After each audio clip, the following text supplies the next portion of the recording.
Hola, avui som dissabte 27 de juliol. Fa una temperatura aproximada de 31 graus, un cel net de núvols, per tant molt clar i molt assolellat. Molta calor, estem a l'estiu. I bé, jo faig aquest àudio perquè, aquest vídeo, perquè vaig publicar fa uns dies al meu perfil de Facebook i crec que també el d'Instagram aquesta frase, no? Dic, molts psicòlegs o psicòlogues són uns o unes xuclassancs perquè viuen de la desgràcia aliena. Llavors, jo volia una mica justificar-me, però també explicar per què dic això, no? Voldria fer un aclariment, perquè jo que he fet cursos d'activista en salut mental, com molts sabeu, doncs, escolta, a nosaltres ens ensenyen a no discriminar els altres, sigui la professió que sigui la persona que sigui, no pots discriminar els altres si tu no vols ser discriminat.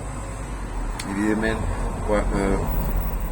qui més qui menys ha sentit que el discriminen o que l'estigmatitzen o li falten el respecte o li violen els seus drets, infinitat de coses, i evidentment se sent violentat o se sent trepitjat i se sent malament, i qui més qui menys s'hi ha tornat, no?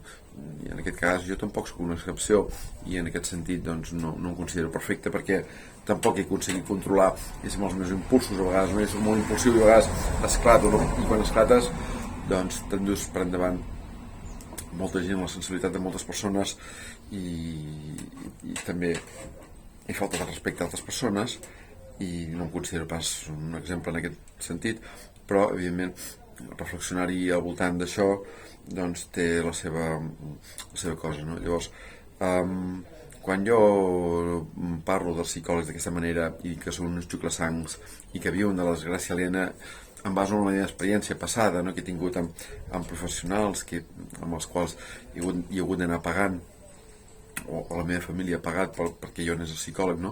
Doncs, no és la professió, no és la professió en si dels psicòlegs, la psicologia, a mi m'han ajudat també, no? Sinó que ho vaig deixar anar així per desfogar-me, no? Llavors, la meva psicòloga actual de la Seguretat Social és una persona que em presta molta atenció i que em dona bon consell generalment, no? Però no és suficient per mi, no? Llavors, bé, jo a través de la meva associació, l'associació on estic, doncs m'he ajudat dels grups d'ajuda mútua, o sigui, he buscat ajuda en els grups d'ajuda mútua, intentant doncs buscar ajuda per mi també i donar ajuda als altres a la mesura que jo puc, no? I en aquest sentit, doncs si no ho he aconseguit, doncs almenys s'ha intentat, no?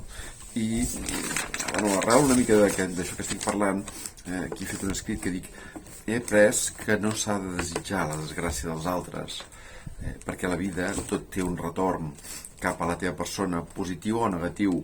Per tant, hem de ser curosos i curoses a l'hora de dir les coses, perquè no saps mai si la vida et castigarà o pel contrari et premiarà. La vida és un equilibri entre la bondat i la maldat, entre allò bo que ens passa i tot allò negatiu que transcorre. I sense allargar-me més, ho deixo aquí. Gràcies per escoltar-me. Us estimo a tots, totes, totis, igual que m'estimo un mateix. Adeu, vagi bé.